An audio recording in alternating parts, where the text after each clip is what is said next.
मोक्षमार्गस्य नेतारं वेतारं कर्मभूभृतां ज्ञातारं विश्वतत्त्वानां वन्दे तद्गुणलहरे।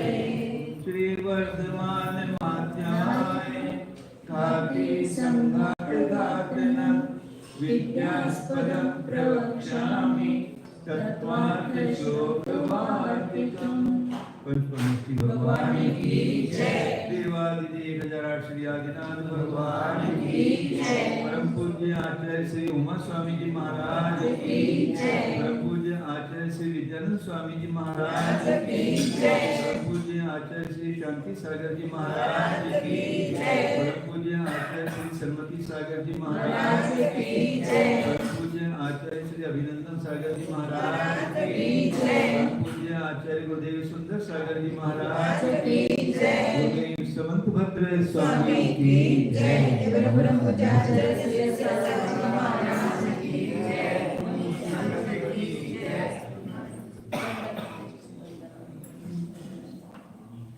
पान नंबर 472 है। प्रकरण चल रहा है सप्तभंगी का। उसमें अस्ति और नास्तिक की अनेक विवक्षा से कैसे अस्ति और नास्तिक का निरूपण किया जाता है, ये बात कही हुई थी पूरी। उसके आगे शंकाकर ने शंका की थी कि अस्ति और जीव, इसमें दो शब्द हैं, तो दोनों शब्दों का अर्थ एक है कि अनेक है, भिन्न स्वभाव है कि अभिन्न स्वभाव है, ऐसा विकल्प पक्ष उपस्थित करके उसका निराकरण उसने किया था। तो आचार्य ने उसका उत्तर दे दिया था। उसका अपन हिंदी पढ़ते हैं। कल जो संस्कृत पढ़ा था उसी का हिंदी पढ़ना बाकी है। 472 पेज पर नीचे का पैराग्राफ। अब स्यादवादियों के ऊपर एकांतवादियों का यह उल्हाना है कि अस्ति जीवः। इस प्रकार पहले वाक्य में अस्ति का अर्थ सत्ता वाला है। इस अर्थ से जीव शब्द द्वारा कहा गया अर्थ क्या भिन्न स्वरूप है या अभिन्न स्वरूप है, बताओ। यदि द्वितीय पक्ष के अनुसार अभिन्न स्वरूप माना जाएगा, तब तो उन जीव और अस्थि में विशेषता के साथ होने वाले समान अधिकरण पने का अभाव हो जाएगा। दो पक्ष रखे थे, वो भिन्न है कि अभिन्न है, उसमें से दूसरा पक्ष पहले लिया, क्योंकि जिसका पहले निराकरण करना होता है उसका पहले लेते हैं। जो ज्यादा गलत होता है ना उसको पहले लेते हैं, जो सिद्ध करना है उसको बाद में देते हैं। तो पहले द्वितीय पक्ष का खंडन किया कि अभिन्न नहीं कहेंगे अस्ति और जीव, वो शंकाकार ही सब कह रहा है, वही पक्ष उपस्थित करके प्रश्न उपस्थित करके वही उत्तर दे रहा है। यदि अभिन्न स्वरूप कहेंगे तो क्या दोष आएगा, तो पहले दोष क्या बताया कि दोनों के समान अधिकरण पड़ने का अभाव हो जाएगा। दो शब्दों का एक अर्थ होना उसको समान अधिकरण पड़ा बोलते हैं। तो अभिन्न स्वभाव ही है, तो समान अधिकरण, दो शब्द अलग होंगे तो वहाँ पर समान अधिकरण कहेंगे ना। दो शब्दों का अभिन्न स्वभाव है तो वहाँ पर समान अधिकरण पना भी कैसे मानेंगे, दोनों एक ही हो गए ना। हाँ, जैसे कि घट और कलश शब्द में सर्वथा अभेद होने के कारण समान अधिकरणता नहीं है। भावार्थ कथनचित भिन्न पदार्थों में समान अधिकरणता होती है। जैसे कि नील और उत्पल में है, कंबल, जामुन, मेघ भी नील होते हैं तथा लाल, पीले, शुक्ल भी कमल होते हैं। अतः नील मतलब गुण और गुणी ऐसा होते हैं ना। जैसे अभी ना ज्ञानी जीव, तो जो ज्ञानी शब्द का वाच्य होगा वही जीव शब्द का वाच्य होगा। उन दोनों में शाब्द समान अधिकरण नहीं, ऐसा तो कथनचित भिन्न पदार्थ में समान अधिकरणता होती है। जैसे नील और उत्पल ऐसा दिया ना, तो नील सर्वथा कमल नहीं है, नील में और कमल में कथनचित भेद है, क्योंकि नीले कंबल को छोड़कर अन्य भी पदार्थ होते हैं। अतः नील तथा उत्पल का सर्वथा अभेद नहीं है। व्यभिचार संभवने पर दो आदि पदार्थों में समान अधिकरण होता है। जीव या अस्थि में भी सर्वदा अभेद होने के कारण समान अधिकरणपना नहीं बनता है। जिन 2, 3 आदि पदार्थों का अधिकरण समान है उनको समान अधिकरण कहते हैं, और उन समान अधिकरणों के भाव को समान अधिकरण कहते हैं। दूसरी बात यह है कि जीव और अस्थि दोनों आदि अभिन्न है, तो 2 पदों में से एक ही का प्रयोग करना चाहिए, एक ही का प्रयोग न करना चाहिए। दोनों यदि ऐसा चाहिए ना, आदि हो गए हो, जीव और अस्थि दोनों यदि अभिन्न है हाँ। तो 2 पदों में से एक ही का प्रयोग करना चाहिए, न करना चाहिए। एक ही का प्रयोग करना चाहिए। ऊपर क्या है? तद अन्यतर अप्रयोग है। एक का प्रयोग नहीं करना चाहिए, ऊपर अप्रयोग है। तद अन्यतर अप्रयोग, इसलिए उन्होंने न किया। मतलब दोनों का प्रयोग नहीं करना चाहिए, किसी एक का प्रयोग करना, हाँ, तो दूसरे का प्रयोग नहीं करना चाहिए। 2 पदों में से एक का ही हाँ, प्रयोग करना चाहिए। ऐसा वो अर्थ कैसे निकलता है? अर्थ ठीक लगता है मतलब। दोनों में से किसी एक का प्रयोग नहीं करना चाहिए, एक का प्रयोग करना चाहिए, दूसरे का प्रयोग नहीं करना चाहिए, ऐसा वो भाव है उसका। जैसे पर्यायवाची घट या कलश शब्दों में से एक का प्रयोग नहीं किया जाता है।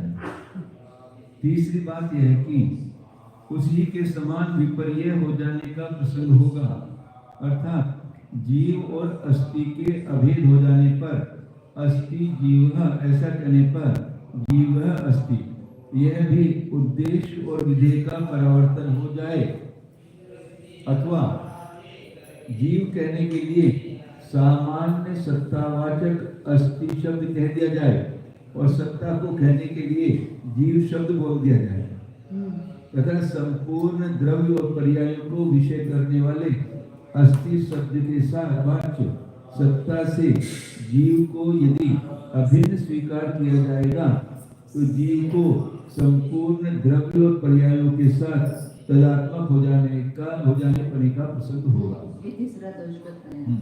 जीव सर्वद्रव्य रूप और सर्वपर्याय रूप हो जाएगा। हाँ।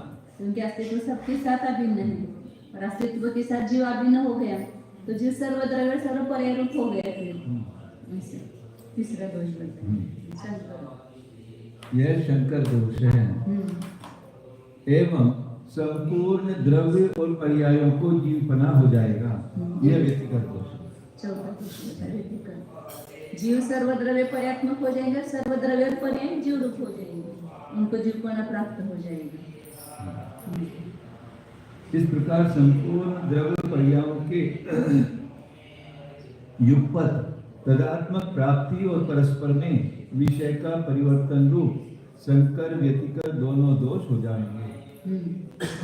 तथा यदि फिर जैनों के द्वारा प्रथम पक्ष के अनुसार अस्थि के वाच्य अर्थ से जीव शब्द का वाच्य अर्थ भिन्न ही कल्पित किया जाएगा तो अस्थि शब्द के वाच्य अर्थ सदरूप से भिन्न होने के कारण जीव को गर्दभ शंख के समान असत स्वरूप हो जाने का प्रसंग होगा। दूसरे पक्ष में दोष बता रहे, भिन्न ही मानेंगे सर्वथा, अस्थि को जीव से जीव को अस्थि से भिन्न नहीं मानेंगे तो क्या होगा? अस्थि से भिन्न हो गया तो जीव असत ही हो गया। जैसे गधे का सिंह नहीं है ऐसे जीव भी नहीं है लोक में, ऐसा हो जाएगा। तो पहला असत होने का दोष बताया भिन्न पक्ष में। जो अस्थि से भिन्न है वह असत है तथा विपर्य हो जाने का प्रसंग होगा। यानी सत्ता वाले कितने ही चेतन पदार्थ जीव रूप न हो सकेंगे, सत असत हो जाएंगे और असत सत बन बैठेंगे। तीसरी बात यह है कि जीव के समान संपूर्ण पदार्थों से अस्तित्व को यदि भिन्न मान लिया जाएगा तो अस्तित्व के भी अभाव हो जाने का प्रसंग है। अस्तित्व भी नहीं रहेगी क्योंकि अस्तित्व गुण बिना आधार के कैसे रहेगा? जीव ही नहीं रहेगा तो अस्तित्व भी नहीं रहेगा, क्योंकि अस्तित्व गुण आश्रय के बिना ठहर नहीं सकता है और सर्वथा भिन्न पड़े हुए का कोई आश्रय बनना नहीं चाहता है। यदि कोई वैशेषिक यूं कहें कि उस भिन्न पड़े हुए भी अस्तित्व का जीव आदि को में समवाय संबंध हो जाने से यह कोई दोष नहीं होता है, अर्थात जीव सत्तावान हो जाएगा। अस्तित्व का समवाय हो जाएगा जीव के साथ, तो सत्तावान हो जाएगा। ऐसे तुम उत्तर दोगे, ऐसा वो शंकाकारी कहते हैं। तो क्या होगा? और भिन्न भी अस्तित्व अपने आधारों में ठहर जाएगा। आचार्य कहते हैं कि यह तो नहीं कहना, क्योंकि तुम वैशेषिकों के यहाँ सत्ता जाति। आचार्य नहीं कह रहे, वो शंकाकारी कह रहे हैं। हाँ, शंकाकार कह रहे हैं। मतलब जो शंकाकार है ना, वो भिन्न पक्ष में क्या क्या दोष आते हैं वो बता रहे हैं। हाँ, तो आचार्य उत्तर नहीं दे रहे, ऐसे ये उन्होंने बोला ना, आचार्य कहते हैं कि उत्तर नहीं। हाँ, क्योंकि तुम वैशेषिकों को ये शंकाकारी उदाहरण दे रहा कि तुम ऐसा मत कहो, क्योंकि तुम वैशेषिकों के यहाँ सत्ता जाति से सर्वथा भिन्न होने के कारण समवाय संबंध भी तो असत स्वरूप है। उन्होंने ऐसा माना है ना, सत्ता का समवाय के साथ संबंध नहीं मानना है। समवाय के निमित्त से सत्ता का द्रव्य के साथ संबंध होगा, गुण के साथ होगा, सामान्य के साथ होगा, लेकिन सत्ता का समवाय के साथ संबंध नहीं होता है। फिर समवाय भी असत हो गया ना आपका, तो समवाय असत होगा तो वो कैसे संबंध कराएगा? सत और असत का संबंध नहीं होता। तथा सत और असत के बीच में रहने वाले को समवाय संबंध बनने का विरोध है। अस्थि और उससे सहित जीव, अस्थि और उससे सहित जीव, इन दोनों के मध्य में रहने वाले असत समवाय को संबंध बनने का भी विरोध है। समवाय में सत्ता को रखने के लिए दूसरा समवाय मानना तो युक्त नहीं है, क्योंकि अनवस्था दोष का प्रसंग होगा। अर्थात सत्ता जाति तो समवाय संबंध से ही रहेगी, और समवाय को सद्रूप बनाने के लिए पुनः सत्ता का संबंध मानना पड़ेगा, और सत्ता भी पुनः समवाय संबंध से रहेगी। मतलब वो समवाय का सत्ता के साथ संबंध नहीं है ना, तो फिर उस समवाय में सत्ता का संबंध करने के लिए दूसरा समवाय मानो, फिर उस समवाय का पुनः सत्ता के साथ कैसे संबंध होगा? तो पुनः तीसरा समवाय मानो। तो इस प्रकार यदि सत्ता के साथ समवाय में सत्ता नहीं है, तो उसको समवाय संबंध से मानेंगे तो अनवस्था दोष आएगा, दूसरे समवाय मानने पड़ेंगे। समवाय में सत्ता रही और सत्ता में प्रतियोगिता संबंध से समवाय रहा, तथा वैशेषिकों ने समवाय में और दूसरे समवाय संबंध करके सत्ता रहने को इष्ट भी नहीं किया। सत्तावंतः त्रयत्वाद्यः, उनका सूत्र है द्रव्य सत्ता वाले तीन पदार्थ है, पहले तीन द्रव्यादयः पंच समवायिनः। सात पदार्थ माने ना, द्रव्य गुण सामान्य विशेष, सत्ता को या सामान्य को, विशेष कर्म समवाय और अभाव, ऐसे उन्होंने सात पदार्थ 6 पदार्थ माने हैं। तो उसमें से पहले 3 को सत्ता से युक्त माना है, द्रव्य गुण और सामान्य को, और 5 को समवाय वाले माना है। द्रव्य गुण कर्म सामान्य विशेषण के साथ में सत्ता समवाय रहता है, समवाय संबंध से इसमें सत्ता अधिक रहते हैं। यदि कोई वैशेषिक यूं कहे कि उस समवाय में उस सत्ता का विशेषणता संबंध है, अतः कोई अनवस्था दोष नहीं है, ऐसा कहने पर तो हम पूछेंगे कि वह विशेषणता संबंध भी यदि सत्ता से भिन्न है तब तो सत्य स्वरूप नहीं है। इस कारण राशव श्रृंग के समान वह कैसे संबंध है हो सकेगा? संबंध दो में मतलब गदा सबका अर्थ भी गदा संबंध दो में रहने वाला भाव पदार्थ हो सकता है। यदि दूसरे विशेषणी भाव संबंध से पहले विशेषणी भाव संबंध में सत्ता का रहना मानकर असद्रूपता का अभाव कहोगे, तब तो फिर वही अनवस्था रहेगी होगी, क्योंकि दूसरे विशेषणी भाव को सत बनाने के लिए तीसरे विशेषणी भाव से सत्ता रखनी पड़ेगी, और उसमें भी चौथे विशेषणी भाव से। इस प्रकार सर्वथा भिन्न पड़े हुए सत्ता के न्यारे न्यारे विशेषणी भावों की कल्पना करते करते कभी आकांक्षा शांत न होगी। इस प्रकार कोई भी पदार्थ सत्य नहीं बन सकता है। सत्ता से भिन्न सभी स्वभावों को असत रूप बना प्रसिद्ध है। इस प्रकार लंबा चौड़ा सर्वथा एकांतवादियों का उल्लंघना उन्हीं के ऊपर गिरता है। ये पूरा एकांतवादियों के साधवादियों के ऊपर उल्लंघन मतलब दोषारोपण कर रहे हैं। शादवादियों के ऊपर कोई दोष नहीं है। हम शादवादी तो अस्थि शब्द के वाच्य सत्ता रूप अर्थ से जीव शब्द के वाच्य प्राणी अर्थ का कथनचित भेद स्वीकार करते हैं। पहले उसने प्रश्न किया था ना, अस्थि शब्द का वाच्य और जीव शब्द का वाच्य दोनों में भिन्नता है या अभिन्नता है? दोनों का एक ही अर्थ है कि भिन्न है? तो आचार्य ने उसका उत्तर दिया, हम तो कथनचित भेद मानते हैं। सर्वथा अभेद भी नहीं है और सर्वथा भेद भी नहीं है, कथनचित उसमें भेद स्वीकार किया है। और तीसरी प्रकार नहीं तर्क करने में आवे, ऐसी भेद अभेदात्मक प्रतीति विद्यमान है। अनेकांत स्वरूप भिन्न कथनचित भिन्न और कथनचित अभिन्न ऐसी प्रतीति भी होती है। और वो प्रतीति कैसी है उसका विशेषण दिया अचिंत्य, तर्क करने में नहीं आता है इसका। और सर्वथा भेद या अभेद मानने वालों के यहाँ यह अवश्य ही उक्त दोष आते हैं, किंतु शादवादी तर्क वस्तु व्यवस्था के अनुसार अस्थि और जीव का कथनचित भेदाभेद स्वीकार करते हैं। स्वभाव अतर्क गोचरः। स्वभाव क्या है? जीव का अस्थि से सर्वथा भेद भी नहीं है, सर्वथा अभेद भी नहीं। कोई भी वस्तु अपने गुण और गुणी में सर्वथा भेद नहीं और सर्वथा अभेद नहीं है। कथनचित भेद और कथनचित अभेद है, ऐसा शादवाद है, इसलिए कोई दोष आता नहीं है। सर्वथा अभेद मानेंगे तो दोष आएगा, सर्वथा भेद मानेंगे तो दोष आएगा। लेकिन कथनचित भेद और कथनचित अभेद माना तो कोई भी दोष नहीं है। अब आगे किस अपेक्षा से भेद और किस अपेक्षा से अभेद है इसका खुलासा आचार्य करते हैं। पर्याय अर्थात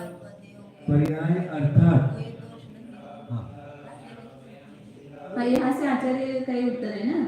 अभी तक एकांतवादियों ने सब दोष दिया, दोषारोपण किया, उल्लंघन किया, तो आचार्य कह रहे कि ये शादवादियों के ऊपर कोई दोष नहीं है।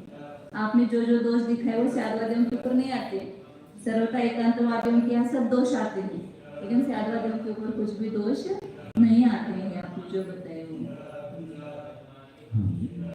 पर्यायात् देशाहि भवन जीवनयोः पर्याययोः अस्ति जीव शब्दाभ्याम वाच्ययोः प्रतीति विशिष्टतया प्रतीतेः भेदः द्रव्य अर्थादेशात्तु तयोः अव्यतिरेक आदेः अव्यतिरेकात् एकतरस्य ग्रहणेन अन्यतरस्य ग्रहणात् अभेदः प्रतिभासते इति न विरोधः संशयः वा तथा निश्चयात्। अस्थि और जीव इन दोनों में भेद कैसा और अभेद कैसा है, दोनों की विवक्षा बता रहे हैं। क्योंकि कथनचित शब्द का अपेक्षा अर्थ होता है ना, स्यात् शब्द का अर्थ है किसी अपेक्षा से, तो किस अपेक्षा से भेद है? तो पर्याय अर्थादेशात् पर्यायार्थिक नए की अपेक्षा से। जब भी वो नए आएगा ना उसका स्वरूप अपने दिमाग में होना चाहिए। पर्यायार्थिक नए मतलब क्या? भेद को विषय करता है, उसमें दोनों को अलग अलग बताएंगे।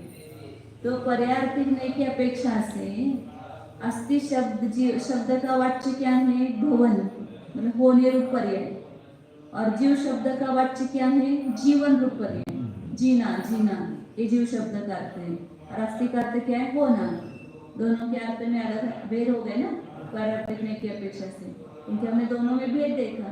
तो अस्थि शब्द का वाच्य तो अलग है, भवन है, और जीव शब्द का वाच्य क्या है? जीवन है, जीना है। तो इन दोनों वाच्यों में प्रतीति विशिष्टता, दोनों में अलग अलग ज्ञान हो गए ना।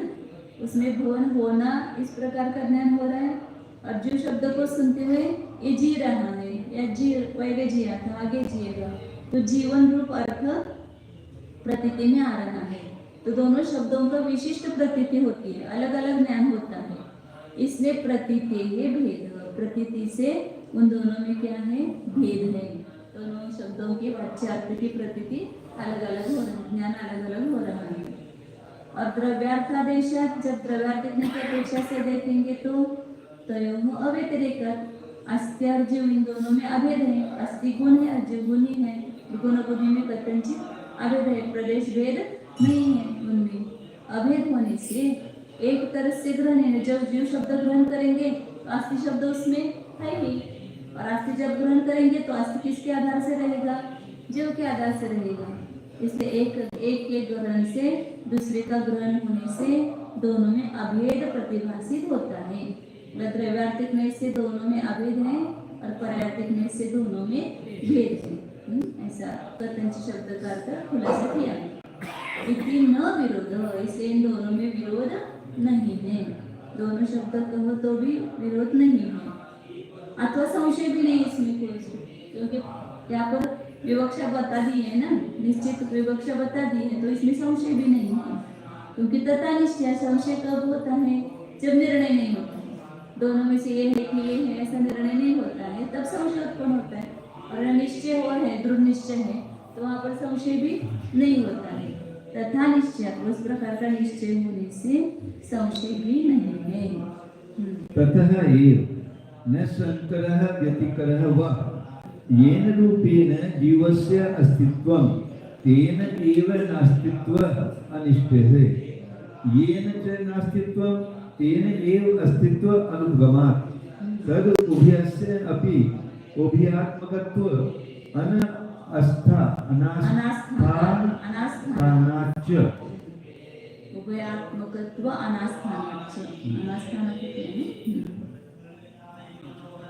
ततएव इसी कारण से संकर व्यतिकर दोष दिया था ना उन्होंने, दोनों में अभेद मानेंगे तो उसमें संकर होगा और व्यतिकर होगा। जीव सब द्रव्य पर्यारूप हो जाएगा और सर्वद्रव्य पर्याय जीवपने को प्राप्त हो जाएंगे, ऐसा दोष दिया था। तो आचार्य कह रहे कि संकर और व्यतिकर दोष भी नहीं आएगा। क्यों नहीं आएगा? क्योंकि जिस रूप से जीव का अस्तित्व है उसी रूप से उसका नास्तित्व है क्या? नहीं है। तो जीव रूप से तो हमने अस्तित्व माना है, आणि आजीवादी रूप से अस्तित्व माना है तो उसका नहीं। तो जीव रूप से उसका नास्तित्व नहीं, आजीवादी रूप से उसका नास्तित्व है। जिस रूप से अस्तित्व है जीव का उसी रूप से नास्तित्व नहीं है, नास्तित्व अनिष्ट है। और जिस रूप से नास्तित्व है, आजीवादी रूप से नास्तित्व है, तो उस रूप से अस्तित्व नहीं है। उस तो दोनों एक में कैसे हो जाएंगे? पुस्तक पुस्तक रूप है, पुस्तक टेबल रूप नहीं है, टेबल रूप से नहीं है, और टेबल टेबल है, पुस्तक रूप से नहीं है, तो दोनों एक कैसे हो जाएंगे? तो जीव की जीव रूप से अस्ति है, आजीवादी रूप से नास्ति है, और आजीवादी रूप से नास्तित्व है, उस रूप से अस्तित्व नहीं है, तो दोनों एक में को संकर होने का भी प्रश्न नहीं आता, व्यतिकर भी नहीं होता है। तदुपरि, क्योंकि अपेक्षा बहुत महत्वपूर्ण है। और अन्य मतों में ये है कि जैन वाक्य कोई भी है तो अपेक्षा सही है, परस्पर अपेक्षिण, उनका क्या होता है? परस्पर अनपेक्षित होते तो उनका नाश होता है, वे स्वपर के शत्रु है। और जिनके मत में परस्पर सापेक्ष होता है वो नाश को प्राप्त नहीं होते हैं और स्वपर का उपकार करने वाले होते हैं। ते आलेले आपल्या विमलनाथ तीर्थंकर स्तुती ना, नाही सुरुवात एवं नित्यं क्षणिकादयो नया परस्पर वैरिण है ना। पहिला श्लोक परस्पर स्वपरोपकारी, स्वपर प्रणाशिना स्वपरोपकारी।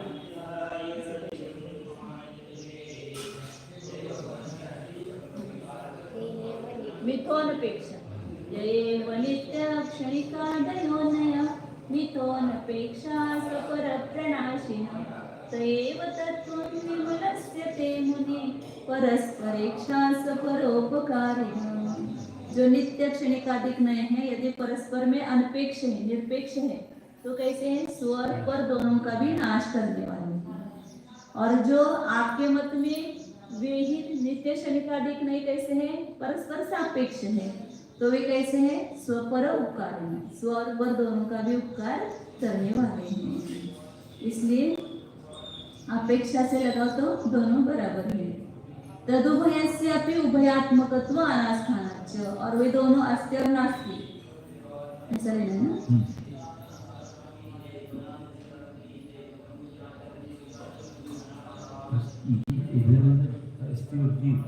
हाँ, मुझे थोड़ा सा वो लगाने था। तदुभयस्यापि उभयात्मकत्व अनास्थानात्, और वे दोनों को भी उभयात्मकपना नहीं है, अवस्थित नहीं है, जो व्यवस्थित नहीं है।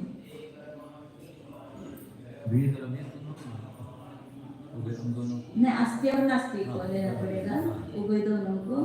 मतलब अस्ति का नास्ति में प्रवेश नहीं और नास्ति का अस्ति में नहीं है ना, तो दोनों भी उभयात्मक नहीं है।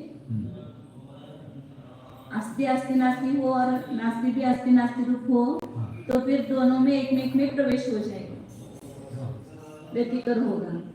लेकिन व्यतिकर भी नहीं है, क्योंकि शंकर के लिए उन्होंने पहले हेतु दिया कि जिस रूप से जीव का अस्तित्व है उसी रूप से नास्तित्व का अस्तित्व इष्ट नहीं है, और जिस रूप से नास्तित्व है उस रूप से अस्तित्व स्वीकार नहीं किया है, इसलिए शंकर दोष नहीं आता है। और व्यतिकर भी दोष नहीं आता है, क्योंकि उन दोनों का उभयात्मक रूप से अवस्था नहीं है, दोनों रूप से नहीं है, अस्ति अस्ति रूप से ही है, नास्ति नास्ति रूप से ही है, ऐसा लेना पड़ेगा। हिंदी में क्या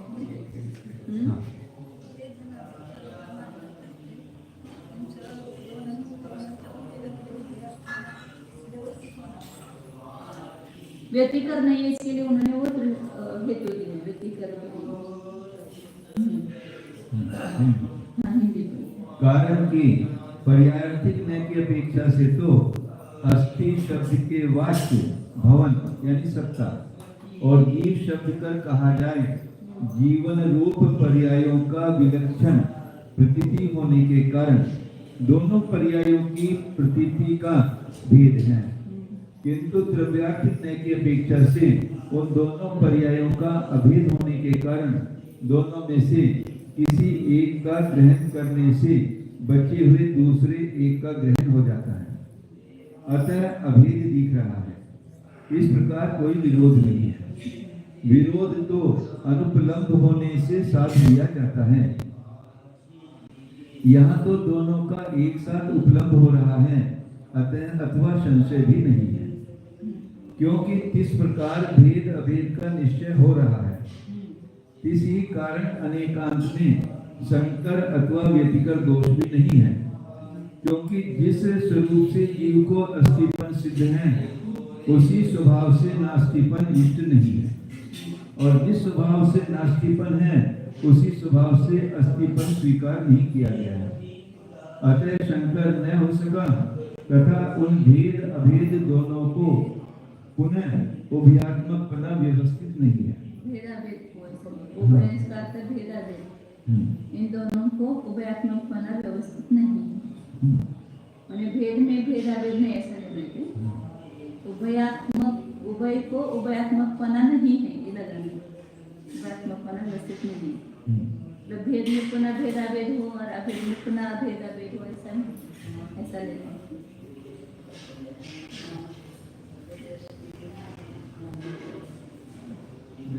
व्यतिकर का बेटा इसका उसमें प्रवेश हो जाता, उसका उसमें प्रवेश होता, तो वो उसमें व्यतिकर होता है।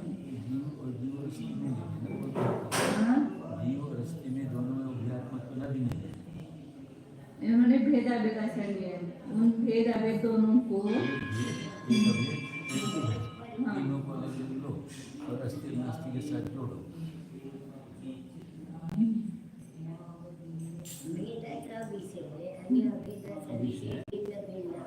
एक नहीं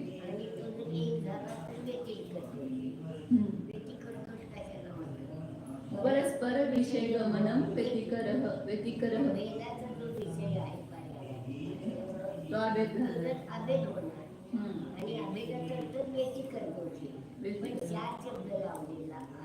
ते दोन्ही आपापल्या रूपात उभयात्मक होत आहे। आणखी कोणाच काही चिंता असेल काय चिंतन मैंने तो बताओ किसी का उद्देश्य तो भेद अभेद ये जो शब्द है ना उसका भाव वचन बराबर होना चाहिए स्पष्ट। उभयस्य अपि उभयात्मकत्व अनास्थान, ये किसके लिए दिए हेतु? व्यतिकर नहीं है इसके लिए, शंकर ने इसके लिए नहीं दिया।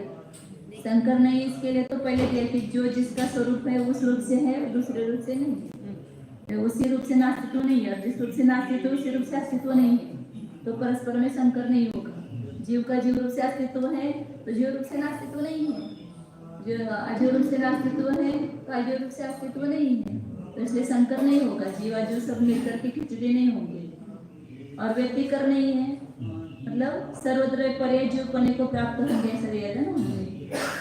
यदि ये होगा तो सर्वथा भेद मानेंगे तो आचार्य कह रहे कि ये दोष नहीं आता है यहाँ पर, क्योंकि हमने उभय को उभयात्मक नहीं स्वीकार किया।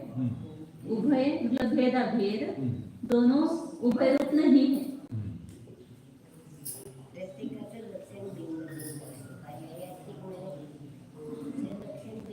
जीवाजीवादिक में भेद है तो भेद ही है, उसमें अभेद नहीं है, और जिसमें अभेद है उसमें नहीं है। ऐसा लगाना है क्या? भेद को लोगे पर्याप्त में, अभेद को लोगे द्रव्यार्थिक में, और उभय में लोगे द्रव्यार्थिक पर्याप्त में, दोनों रूप से ऐसे दोनों रूप से।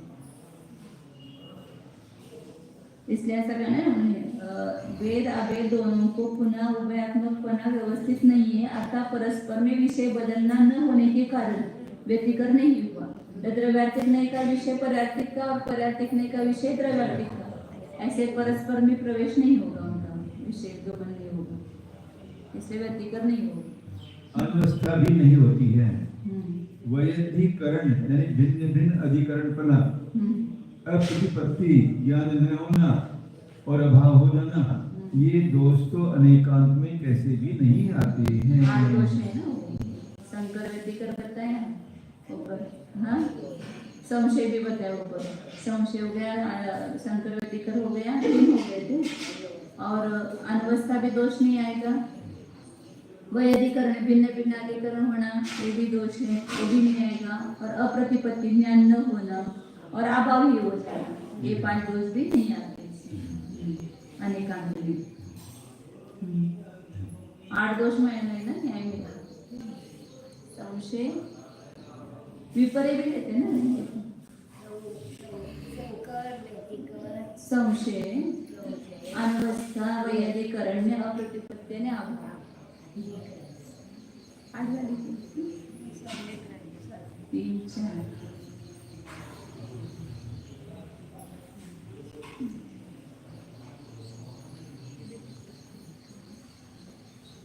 विपर्य पण घेतात, नाहीतर हे घेतात आपलं काय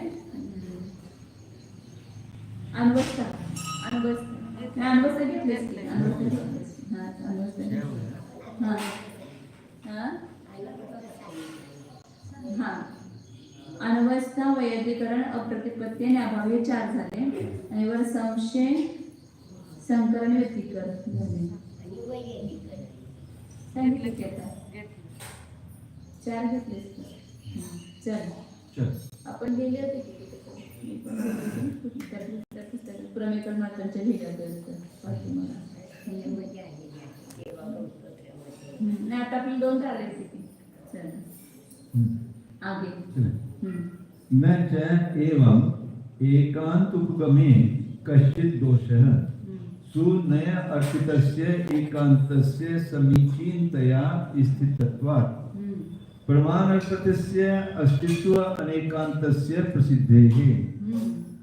आचार्य कह रहे हैं न च एवं, न इस प्रकार एकांत उपगमे, एकांत स्वीकार करने पर। किस प्रकार एकांत स्वीकार किया? अपेक्षा से, पर्यार्थिक नय से भेद ही है, द्रव्यार्थिक नय से अभेद ही है, तो एकांत हो गया ना ये भी। तो ऐसा एकांत स्वीकार करने पर भी कश्चित् दोष न, कोई भी दोष नहीं है। क्यों नहीं है? क्योंकि सुनय अर्पित एकांतस्य, सुनय, सुनय के द्वारा सुनय की अपेक्षा होती है, तो एकांत जो है वो समीचीन रूप से स्थित है। नय की दृष्टि से देखेंगे तो उसी रूप है ना वस्तु, जिस नय से देखेंगे द्रव्यार्थिक नय से वस्तु नित्य ही है, क्या नित्य भी है? द्रव्यार्थिक नय से, पर्यार्थिक नय से अनित्य ही है। तो क्या नित्य भी है? एक ही रूप हो गई ना। नए की अपेक्षा से जब देखा तो वस्तु उसी रूप हो गई। तो सोने की अपेक्षा से जब देखेंगे तो एकांत जो है वो समीचीन रूप से अवस्थित है। उस रूप से है ये वस्तु। और प्रमाणार्पित जब प्रमाण की अपेक्षा देखेंगे वस्तु को तो अस्तित्व अनेकांत प्रसिद्ध है। अस्तित्व जो है उसके अनेकांत की प्रसिद्धि होती है। एक ही समय में अस्ति नास्ति दोनों है, दोनों भेदाभेद दोनों है। प्रमाण की अपेक्षा से देखेंगे वस्तु भेदाभेदात्मक अस्ति नास्ति स्वरूप ऐसे अनेकांत की प्रसिद्धि हो रही है प्रमाण की अपेक्षा से।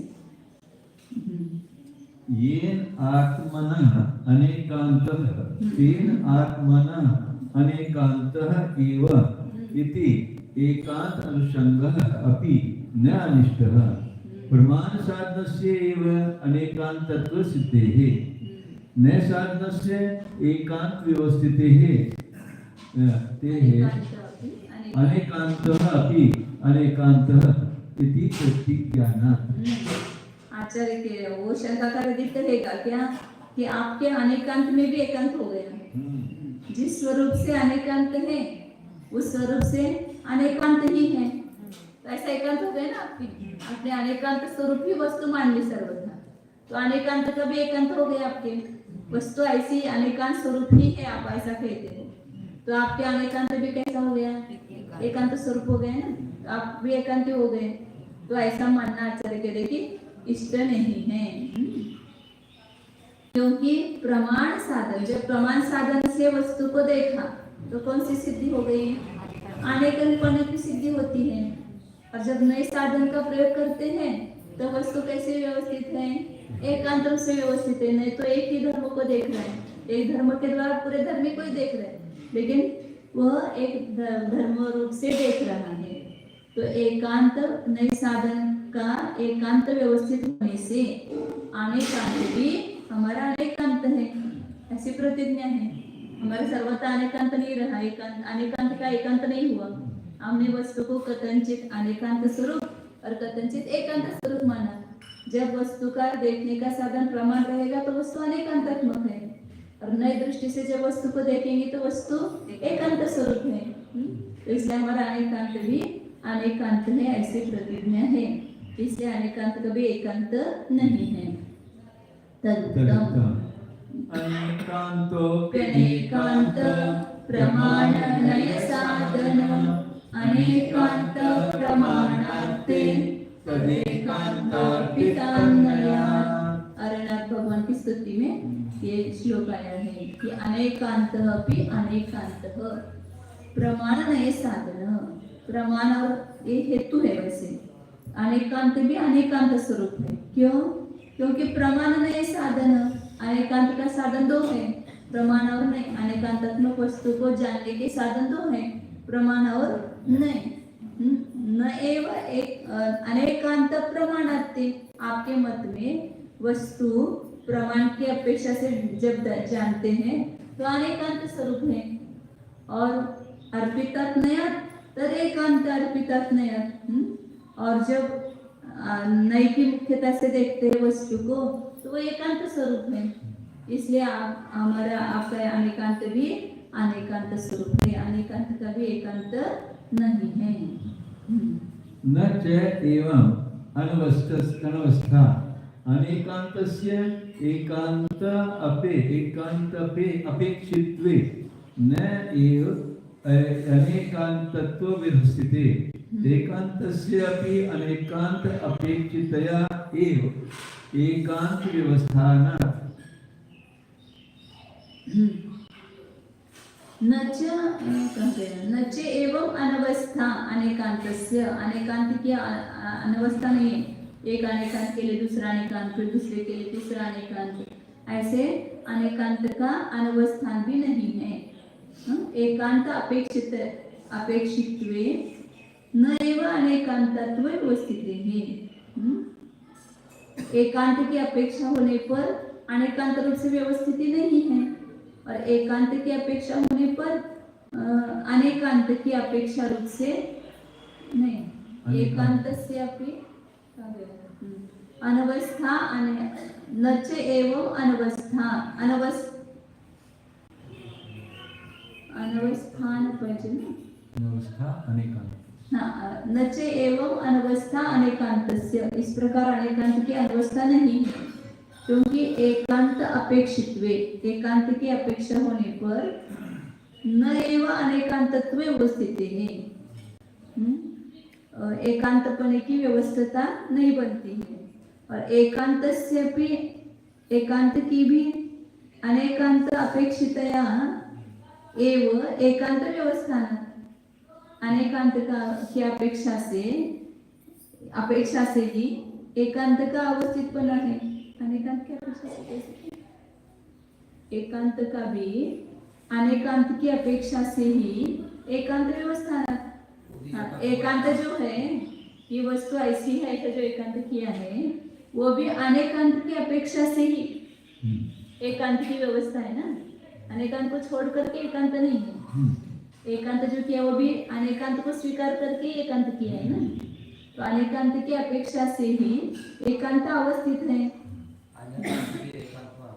हाँ. अनेकांत भी एकांत हुआ. हाँ. एकांत भी एकांत है. एकांत अपेक्षित्वे न एवं अनेकांत व्यवस्थिति है. एकांत की अपेक्षा होने पर अनेकांत की व्यवस्थिति नहीं है. और एकांत से, क्योंकि एकांत का भी अनेकांत की अपेक्षा से एकांत अवस्थित है. पढ़ते हिंदी पढ़ेंगे. इत्थम अन्योन्य आश्रयणं स्वरूपेण अनेकान्तस्य वस्तुनः प्रसिद्धत्वेन एकांत अनपेक्षत्वात् एकांतस्य अपि अनेकांत अनपेक्षत्वात्. इसमें अन्योन्याश्रय भी नहीं. एकांत को अनेकांत की अपेक्षा और अनेकांत को एकांत की अपेक्षा, ऐसा परस्पर आश्रयपना भी नहीं है, क्योंकि स्वरूपेण अनेकांतस्य वस्तुना प्रसिद्धत्वेन, वस्तु स्वरूप से ही अनेकांत रूप प्रसिद्ध होने से एकांत अनपेक्षित्वात् एकांतस्य भी अनेकांत अनपेक्षत्वात्, एकांत की अपेक्षा न होने से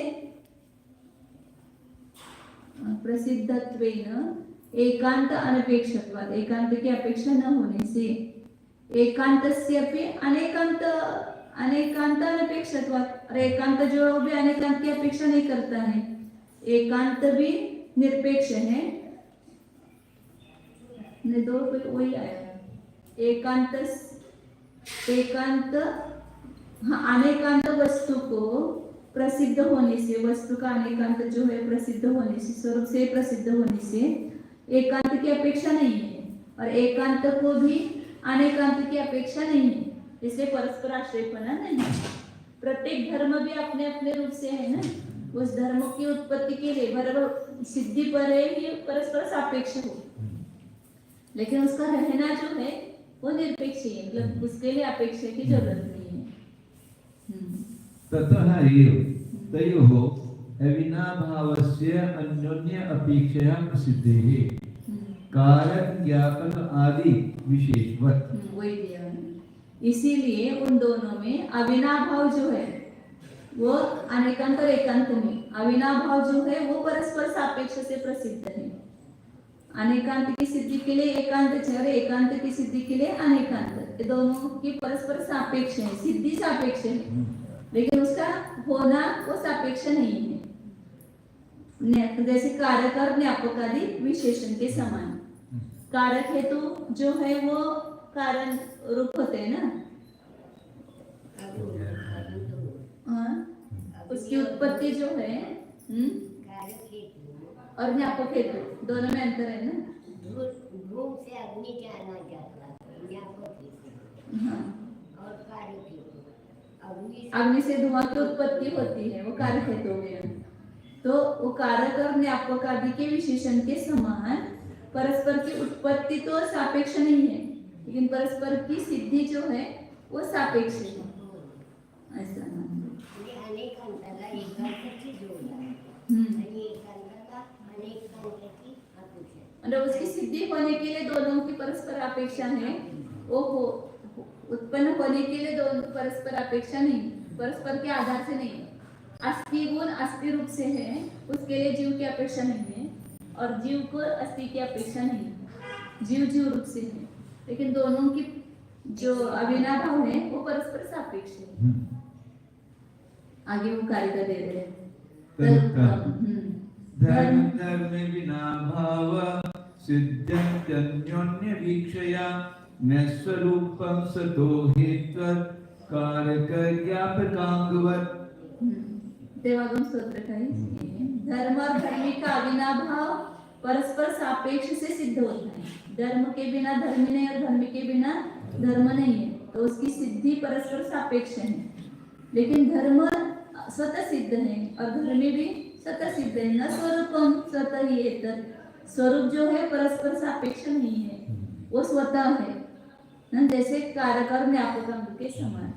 कारक पक्ष जो है वहां पर कारण चाहिए, उस कारण से उस कार्य की उत्पत्ति होती है। लेकिन ज्ञापक में कैसा होता है, उससे उसका ज्ञान होता है, उसकी उत्पत्ति नहीं होती। ज्ञापक पक्ष में मतलब धुआं से अग्नि होता है ना, कि धुआं से अग्नि का ज्ञान हुआ, धुआं से अग्नि की उत्पत्ति नहीं हुई है।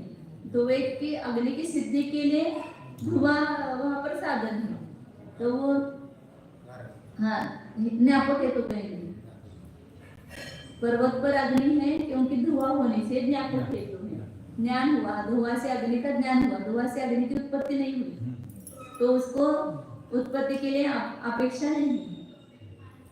सिद्धि परस्पर सापेक्ष है, उनका स्वरूप परस्पर सापेक्ष नहीं है, वो स्वतः सिद्ध है। गुण गुण इन सबका भी ऐसा ही लगाते हैं। कारक म्हणजे उत्पत्तीचं जे कारण आहे त्याला कारक आहे, कर्ता कर्म करणं आपण म्हणतो ते कारक आहे। ज्ञापक म्हणजे ज्ञान नाही, मतलब जाणणं, ज्ञान करून देणं ज्ञापक म्हणजे। जसं वाच्य जे आहे ते ज्ञापक आहेत ना, त्या शब्दावरनं त्या पदार्थाचं आपल्याला ज्ञान झालं।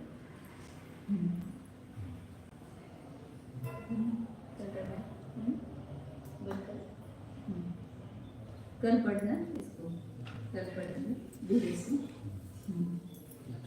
अच्छा आगे भी अच्छा है, अवक्तव्यता का भी आगे खुलासा किया। अवक्तव्य कैसे है? ओम जाना हामी जानिए यह मैं शुद्ध चैतन्यमय जीव हूँ, यह मैं अनेकांतात्मक पदार्थ हूँ। इस जीव नामक पदार्थ को अपने प्रत्यक्ष प्रमाण ज्ञान के द्वारा जानिए। है भीतर वस्तु, उस वस्तु को वस्तु रूप से देखिए। जैसे शरीर एक वस्तु हमें दिखाई दे रही है आंखों से, इसी प्रकार इस शरीर के भीतर ये चैतन्य धातु का पिंड रूप एक वस्तु है। अनंत गुणों का अखंड पिंड रूप यह वस्तु है। द्रव्य गुण पर्यात्मक एक जीव नाम की वस्तु है। उस वस्तु को अपने ज्ञान का विषय बनाइए। अभी इस उद्गल के सानिध्य में होने से हमें भेद दिखाई नहीं दे रहा है, अमूर्तिक दिखाई नहीं देता, मूर्तिक दिखाई देता है। तो हमने मूर्तिक को ही अमूर्तिक वस्तु मान ली है, लेकिन यह अमूर्तिक अतीन्द्रिय ज्ञानमय वस्तु इस शरीर से भिन्न है। उस अमूर्तिक ज्ञानमय वस्तु को अपने ज्ञान का विषय बनाइए। अनुभव कीजिए उस रूप से, यह ही मैं हूँ। ज्ञानमयो न पाय, यह अनपाय अविनाशी ज्ञानमय वस्तु है, वह मैं हूँ। जो दिखाई देने वाली नाशवंत वस्तु है वह मैं नहीं हूँ। इस रूप से अपना अहम रूप से वेदन न कीजिए, चैतन्य रूप से स्वयं का वेदन कीजिए। यह मैं, यह चित वस्तु मैं हूँ।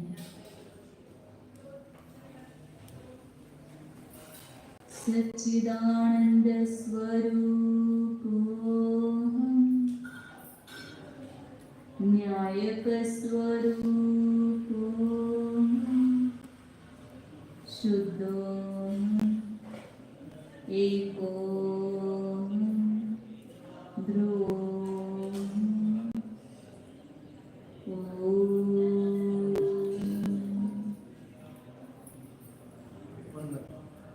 विसर्जन. नमो